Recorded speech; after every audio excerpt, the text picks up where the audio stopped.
서울 강남구 청담동의 고급 인테리어 디자인 스튜디오에서 일하는 김지은은 한국에서 가장 성공한 인테리어 디자이너 중 한 명이었다. 하지만 어느 날 아침, 그녀가 손 떨리는 채로 전화기를 쥐고 있을 때 세상 모든 것이 한 문장으로 무너져 내리는 듯한 충격에 휩싸였다. 바로 남편 이민준이 이혼하자. 앞으로는 내 변호사와만 연락해라. 라는 차가운 말을 내뱉은 것이다.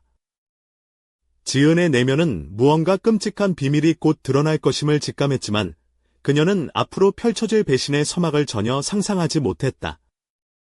그날 아침, 청담동 스튜디오의 창밖으로 보이는 도산대로 거리는 평소처럼 분주했다. 지은은 자신이 설계 중인 강남의 한 고급 펜트하우스 리모델링 도면을 검토하고 있었다.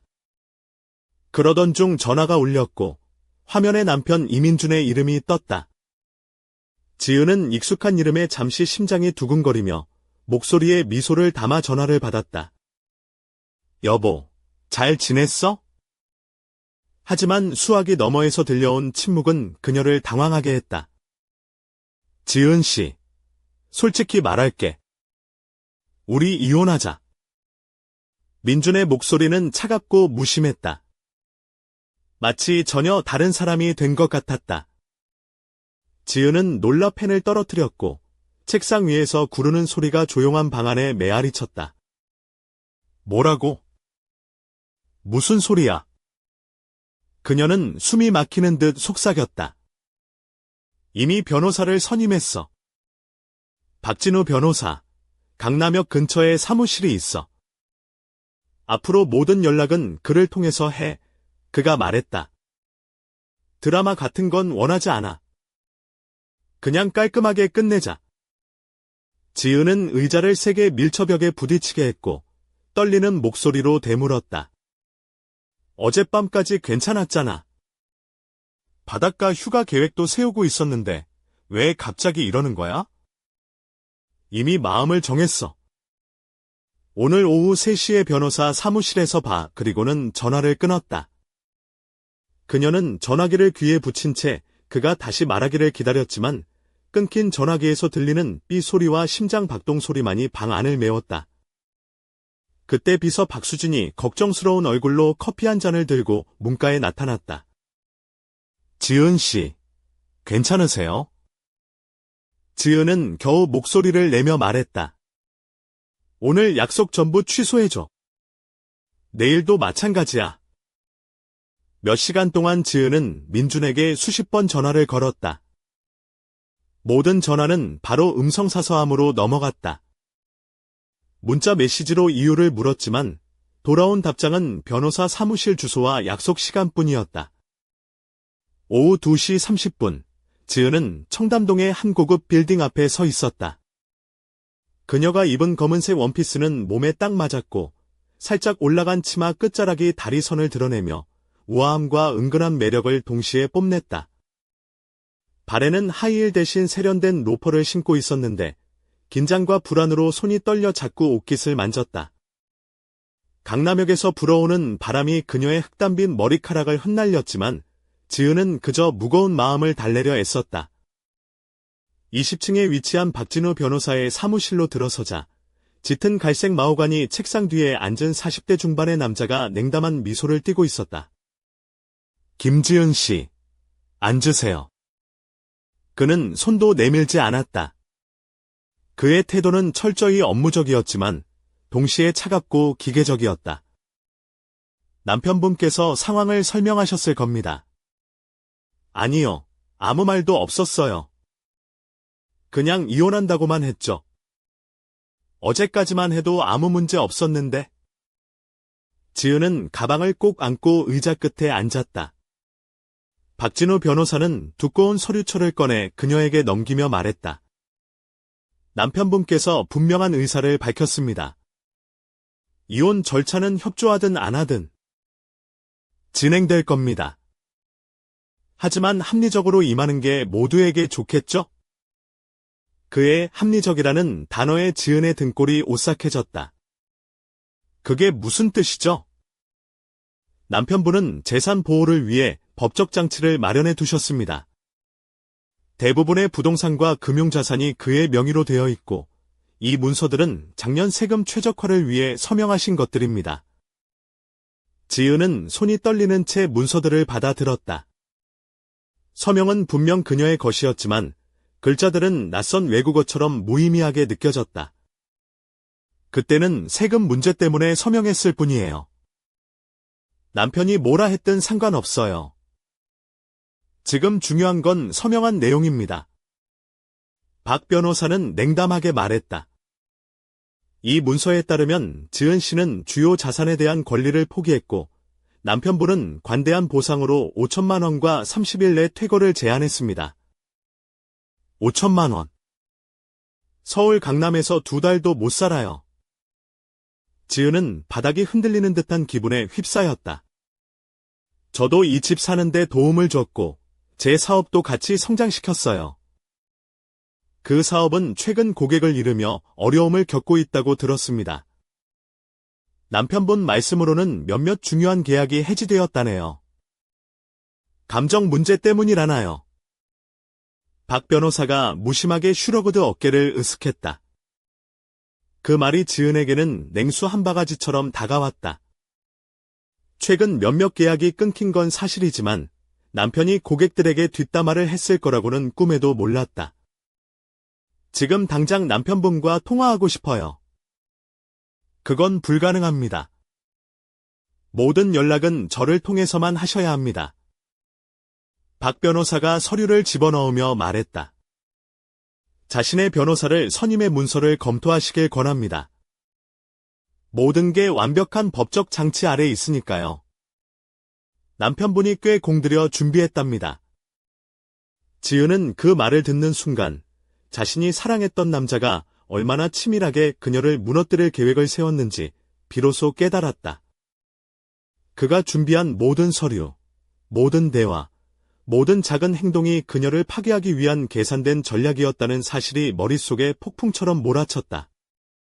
다른 고객들이 기다리고 있습니다. 박 변호사는 자리에서 일어섰다. 서류는 비서가 드릴 겁니다. 금요일까지 답변하세요. 지은은 마치 무의식 상태처럼 사무실을 나왔다. 엘리베이터 안에서 눈물이 흘렀지만 슬픔보다는 분노와 굴욕감, 그리고 배신감이 뒤섞인 눈물이었다.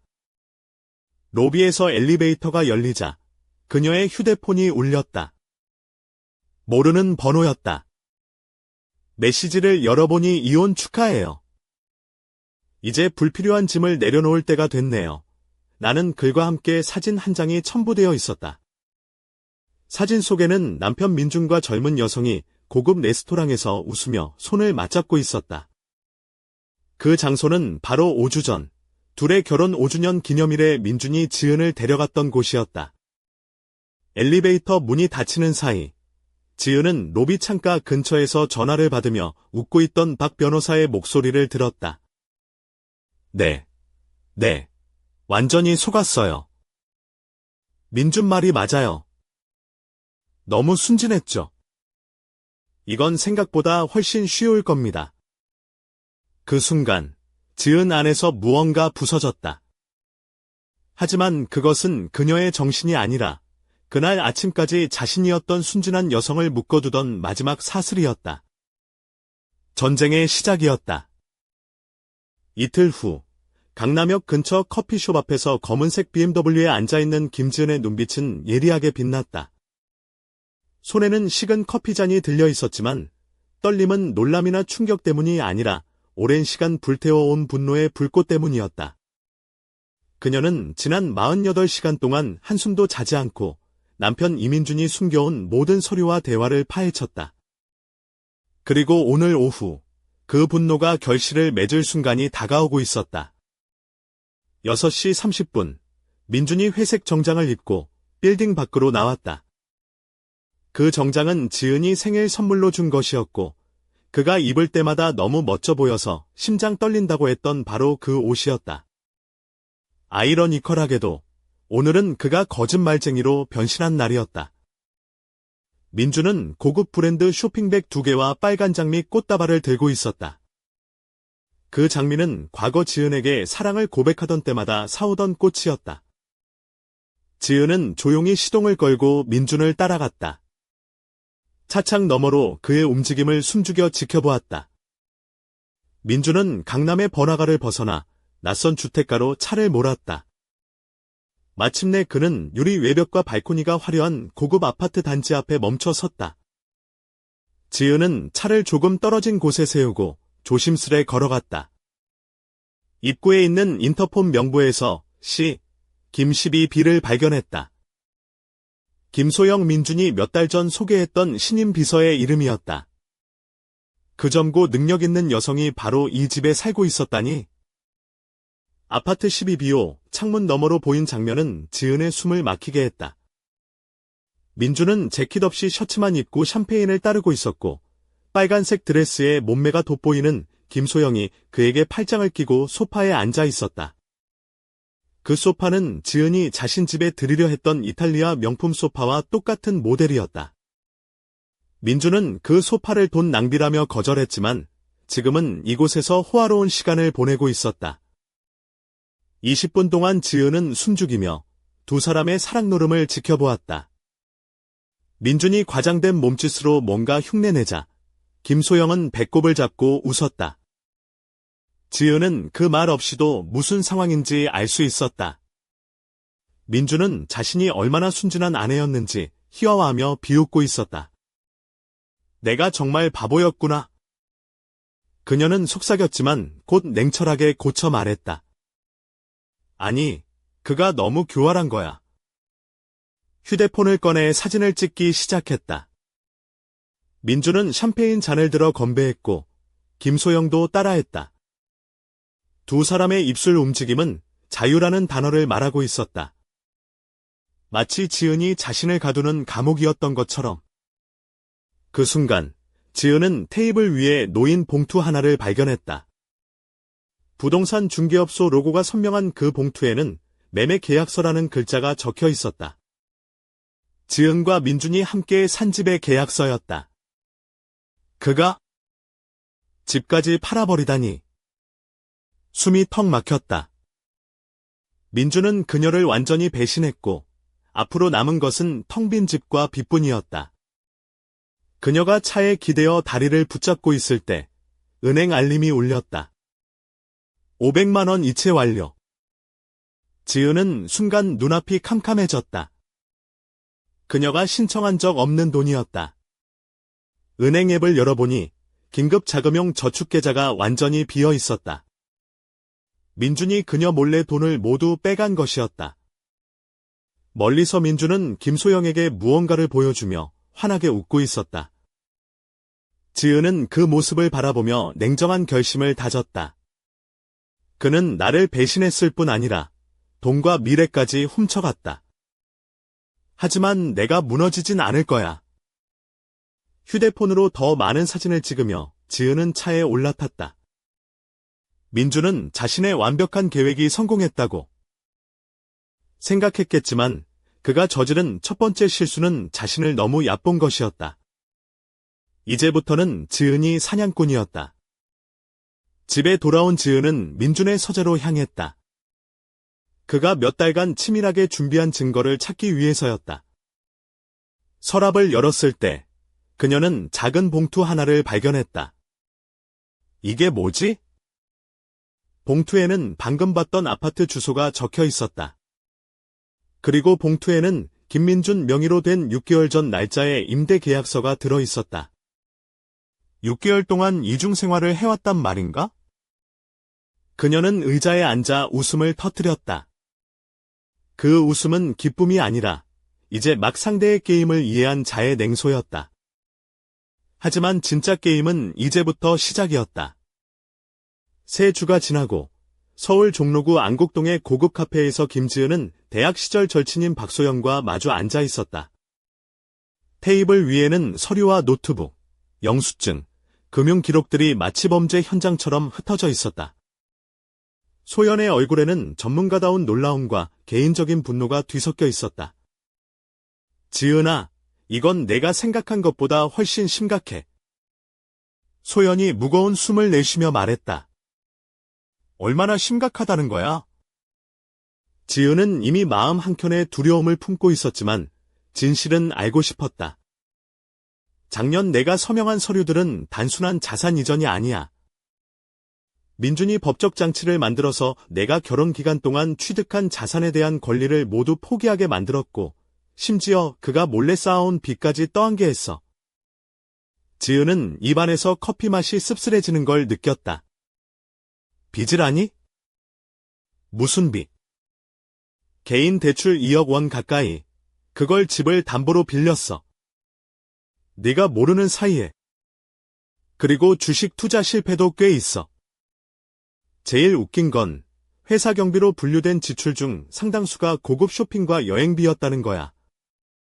완전 개인 사치품들. 소연이 노트북 화면을 가리켰다. 아파트 말하는 거지? 지은이 조용히 말했다. 그뿐만이 아니야. 민주는 최소 1년 넘게 2개의 재정 생활을 동시에 했어. 그리고 여기서 끝이 아니야.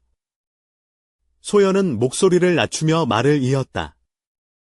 네가 잃은 계약들, 그게 다 우연이 아니야. 고객들이 너의 정신 상태와 이혼 소식을 익명으로 들었대. 그게 민준이 그런 짓까지 했다는 거야? 지은은 믿기지 않는 듯 속삭였다. 그리고 그 전화들이 한 회사 이름으로 걸려왔는데 바로 민준앤파트너스 컨설팅이야. 지은은 심장이 철렁 내려앉는 걸 느꼈다. 그 이름. 우리 남편 이름이잖아. 맞아. 그는 내 사업과 평판을 체계적으로 파괴했어. 게다가 돈 흐름도 이상해. 소연은 복잡한 수치를 보여주며 말했다. 은행 계좌에서 돈이 빠져나가는데 제대로 추적되지 않는 해외 계좌와 투자로 옮겨지고 있어. 도망가려는 거야? 지은은 숨을 고르며 물었다. 그럴 가능성이 높아. 그리고 그 움직임은 8개월 전부터 시작됐어. 내가 휴가 계획을 세우던 그 시기부터. 어떻게 그렇게 철저할 수 있지? 지은은 얼굴을 감싸며 고통스러워했다. 소연은 손을 꼭 잡아주며 말했다. 넌 바보가 아니야. 그 사람은 전문가야. 하지만 우린 싸울 수 있어. 지은은 잠시 생각에 잠기더니 물었다. 그럼 뭘 해야 해? 내가 그의 컴퓨터에 접근할 수 있다면 이메일과 금융 내역을 확보할 수 있어야 해. 하지만 조심해야 해. 들키면 더 위험해질 수 있으니까? 이미 잃을 게 많아. 더 이상 숨지 않을 거야. 지은의 눈빛에 불꽃이 일었다. 그날 저녁, 지은은 민준의 서재에서 켜져 있던 노트북 화면을 발견했다. 이메일 창이 열려 있었고, 그녀는 숨을 죽이며 화면을 스크롤했다. 그곳에는 민준이 스페인 발렌시아의 변호사와 주고받은 치밀한 계획들이 적혀 있었다. 5년간의 투자. 이제 시작이야. 지은은 간신히 숨을 고르며 속삭였다. 이건 단순한 이혼이 아니야. 내 인생을 송두리째 빼앗으려는 범죄야. 그 순간 휴대폰이 울렸다. 낯선 번호였다. 김지은 씨? 저 이소영입니다. 우리가 이야기해야 할 게 있어요. 지은은 전화기를 꽉 쥐고 답했다. 만나죠. 카페 토르토니. 1시간 후. 전화가 끊기자 지은은 깊은 숨을 쉬며 말했다. 이제 시작이야? 월요일 아침, 김지은은 청담동 집에서 조용히 일어났다. 5년간 순진한 아내였던 자신이 아닌 철저히 계산하고 준비된 여성으로 거듭난 모습이었다. 지난 주말 동안 살아있는 증거와 함께 나타난 이소영과 2017년에 민준에게 당했던 소프트웨어 엔지니어 출신의 고등학교 동창 서유진까지 합류해 세 사람은 완벽한 공조체제를 꾸렸다.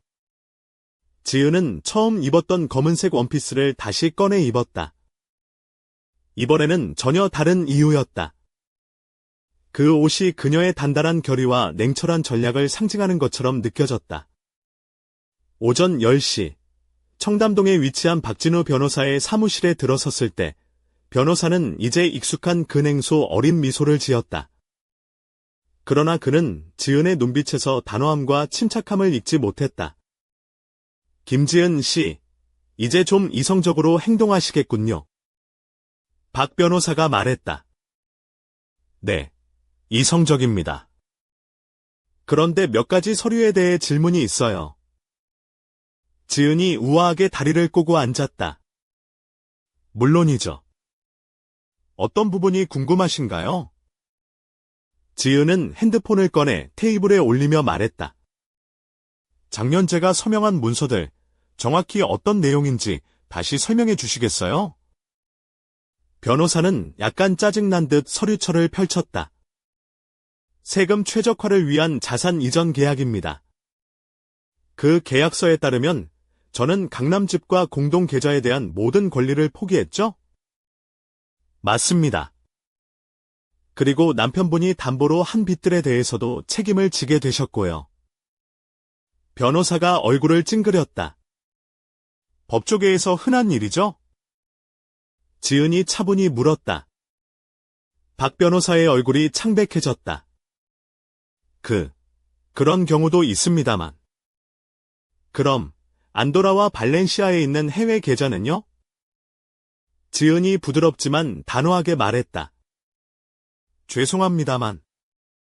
변호사는 말을 잇지 못했다. 그때 문이 열리면서 이민준이 들어왔다. 평소에 자신감은 온데간데였고 얼굴에는 불안과 당황이 역력했다. 여보, 무슨 일이야? 지은이 미소를 지으며 말했다. 박 변호사님과 안도라, 발렌시아, 그리고 김소영 씨에 대해 이야기하고 있었어요. 민준의 눈이 흔들렸다. 무슨 말인지 모르겠어. 지은은 태블릿을 꺼내 이메일 내용을 보여주었다. 5년 동안의 계획, 내가 보낸 보고서들, 그리고 내가 가장 위험한 상대라고 쓴 이메일까지. 박 변호사는 조용히 자리에서 일어나 문 쪽으로 움직였지만 지은이 조용히 말했다. 문을 잠가주세요. 이건 불법입니다. 변호사가 떨리는 목소리로 외쳤다. 지은은 무심한 웃음을 지으며 말했다. 법이란 누가 해석하느냐에 달렸죠. 그 순간 사무실 문이 열리며 굵직한 목소리와 함께 변호사 출신의 카펠은 장 변호사, 그리고 경찰 2명이 들어왔다. 김지은 씨, 고생 많으셨습니다. 이민준 씨, 박진우 씨, 귀아들은 사기와 탈세 혐의로 현행범 체포됩니다. 민준은 절망에 찬 눈빛으로 지은을 바라보았다. 넌 내가 이길 줄은 몰랐다. 지은은 단호하게 대답했다. 그동안 내가 속았던 것처럼 넌 나를 과소평가했다. 하지만 이제 다 끝났어. 문이 닫히며 사무실 안에 고요가 흘렀다. 그리고 그 순간 지은의 마음속 깊은 곳에 새로운 결의가 태어났다. 끝이 아니라 시작일 뿐이야. 그녀의 눈빛은 차가웠고 그 누구도 그녀 앞에 설 수 없을 만큼 단단했다. 18개월 후 서울 성수동에 자리한 김지은의 새 사무실 옥상에서 그녀는 도시의 분주한 풍경을 바라보고 있었다. 그간의 상처는 깊었지만 그녀의 인테리어 디자인 사업은 오히려 폭발적으로 성장했다. 유튜브와 SNS를 통해 자신의 경험을 솔직하게 공유하며 재정적 독립과 여성 권리에 관한 강연과 워크숍을 진행해 많은 이들의 존경을 받았다. 그녀의 몸매를 살짝 드러내는 짙은 감청색 원피스는 세련되고 절제된 매력을 자아냈다. 발에는 은은한 광택의 검정 스틸레토 힐이 포인트였고 골드 체인이 섬세하게 얽힌 목걸이가 우아함을 더했다. 머리는 자연스러운 웨이브로 흘러내렸고 붉은 립스틱이 자신감을 상징하는 듯했다. 휴대폰이 울렸다. 이소영의 이름이 화면에 떴다. 지은아, 뉴스 봤어? 뭔데? 그녀가 미소 지으며 대답했다. 민준이 교도소에서 다른 수감자에게 공격당했대. 병원에 입원했지만 곧 회복할 거래. 솔직히 이제는 관심 없어. 지은은 담담하게 말했다. 그의 존재는 내가 힘을 되찾은 순간부터 무의미해졌으니까. 소영은 웃으며 말했다. 맞아. 그게 바로 내가 듣고 싶었던 말이야. 그런데 요즘 안드레 씨랑은 어때? 지은은 잠시 생각하다가 답했다. 천천히, 하지만 잘 지내고 있어. 그가 내 과거를 알고 존중해주니까. 곧같이 살자고 했지? 응. 하지만 우리는 각자 금융관리는 독립적으로 할 거야. 만약 누가 재정적으로 날 조종하려 하면 그 사람은 민준보다 훨씬 빨리 사라질 거야. 소영이 웃으며 말했다. 좋은 남자 만났네. 그럼 난 일하러 가볼게. 통화를 끊고 지은은 사무실 거울 앞에 섰다. 자신이 바라보는 여성은 2년 전에 연약한 김지은이 아니다. 눈가에 새겨진 미묘한 주름과 깊어진 눈빛은 수많은 고난과 배신을 견뎌낸 강인함의 증거였다. 그녀는 과거의 상처를 결코 잊지 않았다. 하지만 이제 그것을 부끄러움이 아닌 전투에서 얻은 전리품처럼 품고 있었다. 나는 살아남았고 성장했다. 그리고 이제는 다른 여성들이 나처럼 속지 않도록 돕는 사람이 될 것이다. 그때 사무실 문이 열리며 점고당당한 여성 디자이너 한 명이 들어왔다. 지은 씨, 신입 클라이언트가 도착했습니다. 변호사님 소개로 오셨다고 하네요. 지은은 미소를 지으며 말했다. 들여보내, 소영 씨. 그리고 차는 커피 대신 녹차로 준비해둬. 그녀가 다시 거울을 바라보며 속삭였다. 복수는 완벽했다. 하지만 진짜 이야기는 이제 시작일 뿐. 어둠 속에서 어렴풋이 누군가의 그림자가 나타났다. 그 그림자는 이민준이 감옥에서 보내던 마지막 메시지를 떠올리게 했다. 너희가 이겼다고 생각하겠지만 세상에는 내가 모르는 또 다른 게임이 있다.